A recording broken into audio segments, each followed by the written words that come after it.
E aí, pessoal, beleza? Nessa aula eu vou mostrar o passo a passo de como montar um quadro de distribuição bifásico, ou seja, duas fases e um neutro, e dimensionar os cabos e dispositivos de proteção. Esse quadro será de 127 volts fase neutro e 220 fase-fase. Expliquei essa diferença de tensão na segunda aula que falo sobre a diferença entre corrente contínua e alternada. Então dá uma olhada lá antes de vir para cá. Na verdade, esse vídeo é o resumo de praticamente todo o curso. Antes de iniciarmos, precisamos entender em quais situações deve ser usada uma alimentação bifásica ao invés de uma monofásica. Primeiro, a carga ser instalada. Dessa vez, não usarei a ND51 da CEMIG, vou tentar ser mais abrangente. Em média, se a carga instalada for de 10 kW, usa-se um disjuntor bipolar de 50 amperes, curva C, e os cabos do ramal de entrada seriam de 10 milímetros. Aqui no apartamento onde moro é desse jeito. E de 10.1 a 16 kW, usa-se um disjuntor bipolar de 63 amperes curva C e cabos para ramal de entrada de 16 milímetros. Segundo, se tivermos equipamentos que só funcionam em 220 volts, como por exemplo um ar-condicionado split ou chuveiros acima de 5.500 watts. Não sei se vocês sabiam disso, mas a potência limite de chuveiros monofásicos 127 volts é 5.500 watts. Qualquer uma dessas duas situações isoladamente já demandaria um cabo bifásico. Nosso quadro terá carga de até 10 kW, ou seja, demandará cabos de 10 milímetros e disjuntor de 50 amperes, e terá equipamentos que funcionam em 220 volts, que será um ar-condicionado split e um chuveiro de 6.800 watts. A escolha do modelo do quadro é muito importante para poder caber todos os dispositivos de proteção. Se for um quadro com apenas um trilho, o que tem espaço para 18 disjuntores é o mais adequado. Se for de 2 trilhos, o de 24 disjuntores atende com folga. Faremos a instalação nos dois modelos de quadro. Primeiro, o modelo com 18 disjuntores. Como dito, esse quadro tem apenas um trilho para os dispositivos de proteção e dois barramentos, um para o neutro e outro para os cabos de proteção. Teremos duas fases, nas cores preta e vermelha, o neutro azul e o cabo de proteção verde, como vocês já sabem. A instalação não é muito diferente do quadro monofásico, os conceitos são basicamente os mesmos. Uma observação: o aterramento não muda em nada em quadros monofásicos, bifásicos ou trifásicos, a forma de execução deles é o mesmo.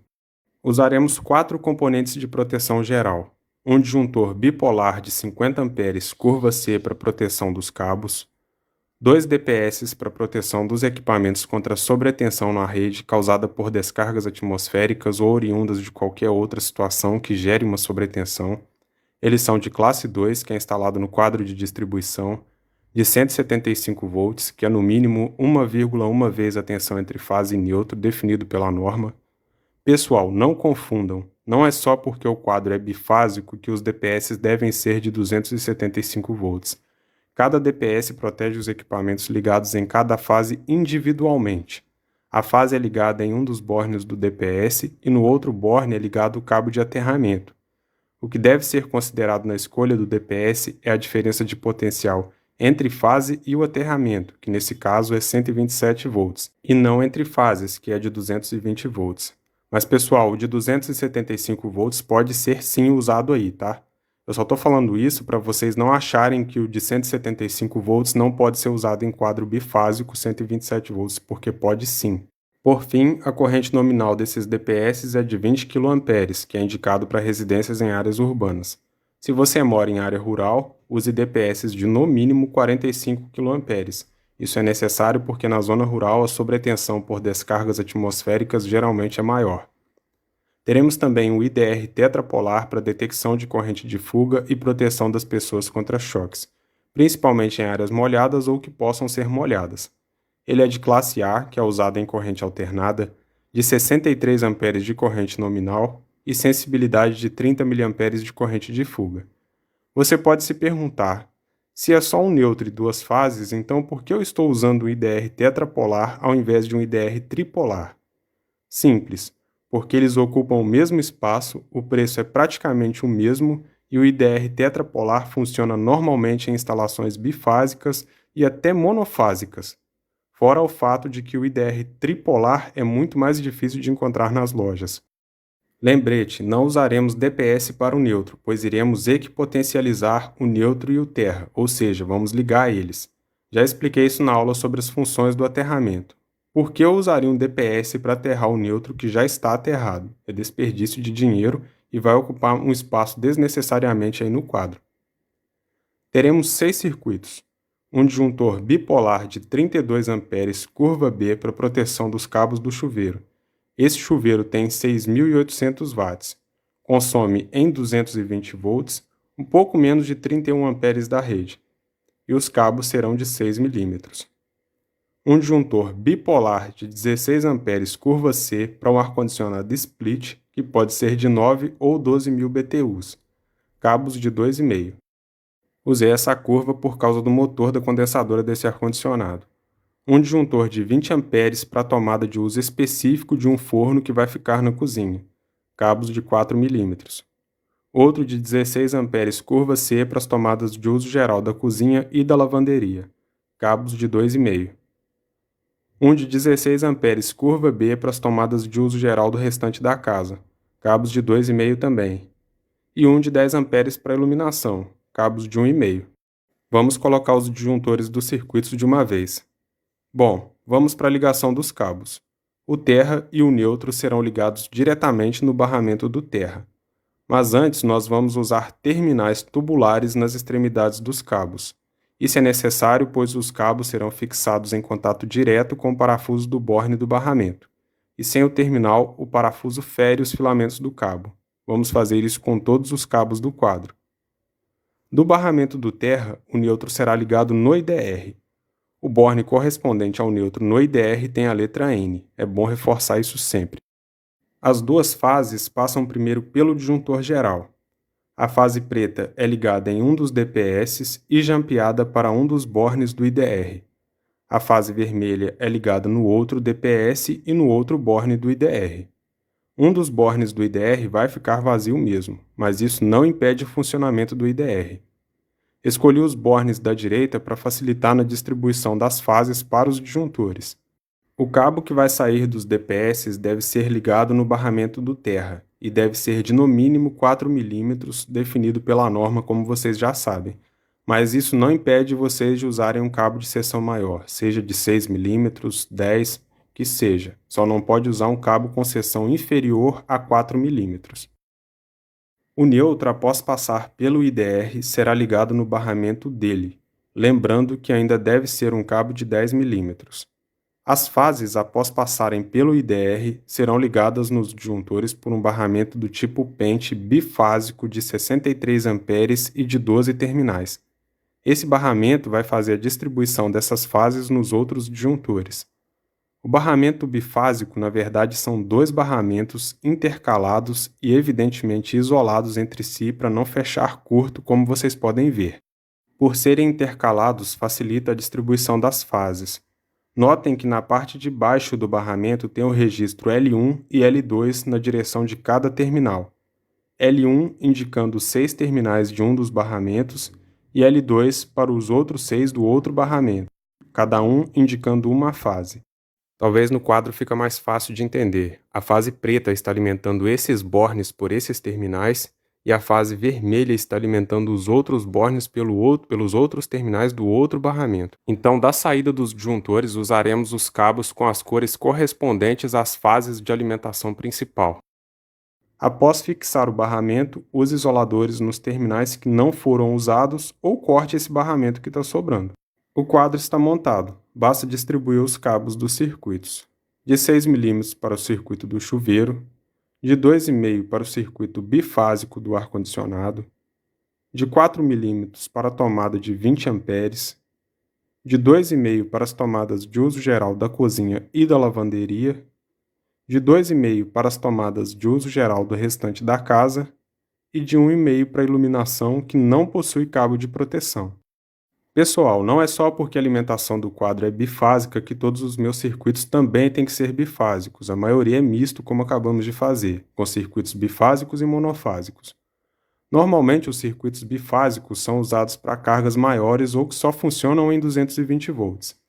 Uma situação onde você precisaria colocar tudo como bifásico seria se você morasse numa cidade onde o atendimento é 220 fase neutra e você tivesse que mudar para outro lugar que o atendimento fosse 127 fase neutra e 220 fase. Nesse caso, sim, você teria que mudar tudo para bifásico para poder continuar usando seus equipamentos e eletrodomésticos. Para terminar, coloque o acabamento e os adesivos de identificação nos disjuntores. Os disjuntores bipolares tenta colocar o adesivo mais centralizado para quem for leigo e precisar desligar algum disjuntor, saber que aí é apenas um disjuntor e não dois. Finalizamos, mas também faremos a instalação no quadro de 2 trilhos DIN. Nele também teremos 2 barramentos, o de cima para os cabos do neutro e o de baixo para os cabos do terra. Os dispositivos de proteção são os mesmos, disjuntor geral, 2 DPS e um IDR tetrapolar. Vamos equipotencializar o neutro e o terra de outra forma, usaremos dessa vez um conector split bolt. Farei diferente para vocês terem mais uma opção de como fazer a equipotencialização deles. Nosso BEP passou a ser esse conector. No trilho de baixo, vamos colocar os disjuntores dos 6 circuitos. Disjuntor bipolar do chuveiro, o outro bipolar para o ar-condicionado, o monopolar da tomada de uso específico, o outro monopolar das tomadas de uso geral da cozinha e da lavanderia, o das tomadas de uso geral do restante da casa e o da iluminação. Vamos para a ligação dos cabos. O terra é ligado diretamente no barramento dele. O neutro, como já está equipotencializado, então vai direto para o IDR, e depois será ligado no barramento dele. As 2 fases passam primeiro pelo disjuntor geral e serão ligadas nos DPS e jampeadas uma para cada borne do IDR. Lembrando que um deles vai ficar vazio, e quem ficou vazio dessa vez foi o último da direita, o que não interfere em nada no funcionamento, como vocês já sabem.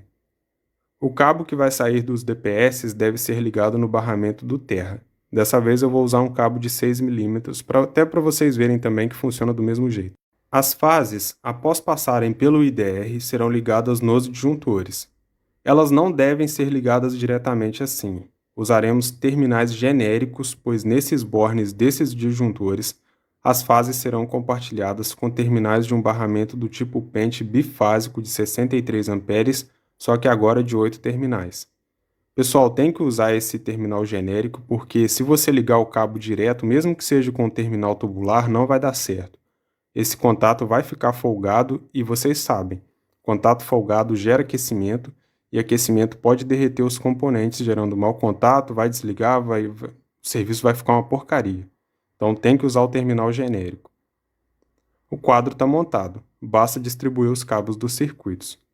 De 6 mm do chuveiro, de 2,5 para o ar-condicionado, de 4 mm para a tomada de 20 A, de 2,5 para as tomadas de uso geral da cozinha e da lavanderia, de 2,5 para as tomadas de uso geral do restante da casa e de 1,5 para a iluminação. Eu fui mais rápido agora porque é basicamente a instalação que a gente já fez anteriormente, só que eu mudei pequenas coisas, né, como o conector split bolt e os terminais genéricos aí para fazer a distribuição com barramento pente. Mas basicamente é a mesma coisa, não muda praticamente nada. Se for fazer uma instalação nova, o que eu recomendo? Recomendo o quadro de 18 disjuntores.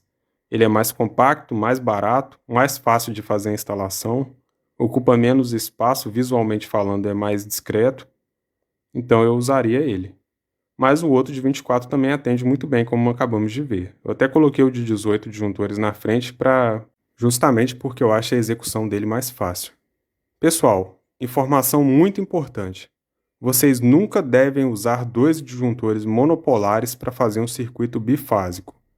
Primeiro porque já é proibido pela norma em mais de um item. Por exemplo, no item 6321, diz que os contatos móveis de todos os polos dos dispositivos multipolares devem estar acoplados mecanicamente, de forma que eles se abram e fechem praticamente juntos. E 954, que diz que todo circuito terminal deve ser protegido contra sobrecorrentes por dispositivo que assegure o seccionamento simultâneo de todos os condutores de fase. O maior problema de fazer isso seria a segurança. Eu vou dar um exemplo do dia a dia. Uma pessoa que não é profissional quer trocar o chuveiro nessa situação. Ele vai lá no quadro e vê o adesivo do chuveiro na direção de um desses disjuntores. e desliga só esse disjuntor. Liga o chuveiro para testar e a água não esquenta. Uma pessoa comum que só quer trocar o chuveiro, não tem as boas práticas nem as ferramentas necessárias para testar tudo antes de começar a trabalhar, vai acreditar que está seguro porque o chuveiro não funcionou. Mas aí tem uma das fases que ficou energizada. Olha o tamanho dessa armadilha. A pessoa pode se dar muito mal, principalmente pelo box do banheiro ser um ambiente muito úmido. A pessoa pode estar sem botina, sem o EPI correto para fazer esse serviço e tomar um choque, pode ser inclusive fatal. Fora a questão da segurança, tem muitos equipamentos que estragam numa eventual falta de fase. Então, se o circuito é bifásico, o disjuntor deve ser bipolar. Ele só é um pouco mais caro do que esses dois monopolares. Essa regra também serve para circuitos tripolares. Se for trifásico, use um disjuntor tripolar. A gente vai ver isso na aula sobre o quadro trifásico, mas já fica a informação direto para vocês daqui. Pessoal, as aulas do curso são em sequência, então se você pulou alguma aula e veio direto para cá, por curiosidade ou porque já acha que já tem muito conhecimento para já vir direto para cá, eu recomendo que assistam as outras aulas, principalmente as primeiras, que são a base de tudo aqui no nosso curso de elétrica. Aula sobre os componentes de proteção. Como vocês já sabem, essa aula aqui ela é basicamente o resumo de tudo que a gente andou aprendendo. As aulas dos quadros de distribuição é o resumo de tudo. Então assistam as outras para vocês ficarem cientes das informações importantes que tem lá também. Vejo vocês na próxima aula.